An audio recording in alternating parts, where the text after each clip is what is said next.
discuss funding plans. Defending the decision, Trump said it wouldn't have been productive due to those demands, and it comes after a call from GOP leaders Mike Johnson and John Thune arguing against the meeting. Now, Democratic leaders Hakeem Jeffries and Chuck Schumer are firing back. They said in a statement this morning that the president's throwing a temper tantrum as he runs away from talks.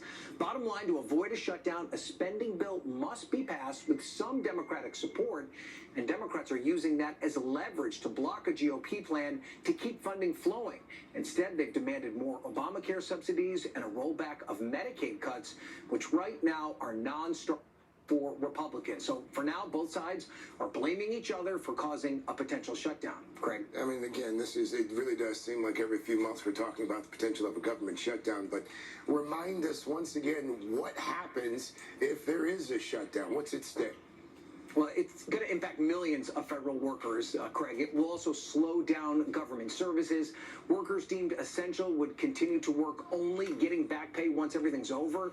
That could include military service members. Non-essential workers would get furloughed without pay, and there would also be knockdown effects with things like potential travel delays.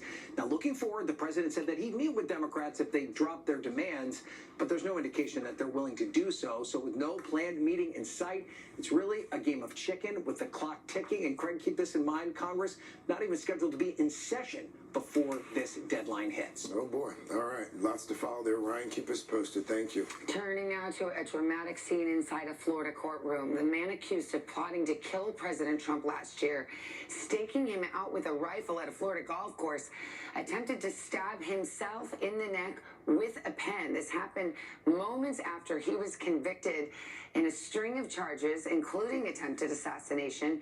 NBC's Aaron Gilchrist has the story this morning. Aaron, good morning. Savannah, good morning. Ryan Ruth is inside the county jail on suicide watch this morning. That's after prosecutors presented 8 days of evidence and testimony convincing a jury that Ruth simply wanted Donald Trump dead. Now, Ruth represented himself here and denied that he had the required intent for guilt. His conviction causing a wild scene inside and outside the courtroom.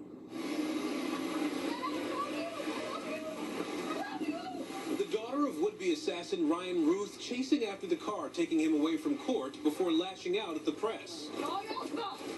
It took a Florida jury less than 3 hours to find Ruth guilty of 5 felony counts, including the attempted assassination of a major presidential candidate, which carries a maximum sentence of life in prison. Court sketches show the chaotic moment after the verdict was read when Ruth suddenly tried to stab himself in the neck with a pen. NBC News producer Carmen Gonzalez was inside the courtroom. As the jury was leaving, I looked over to him and I saw him doing this. I thought maybe he was having a seizure, but then I realized he had a pen and he was jabbing at his neck.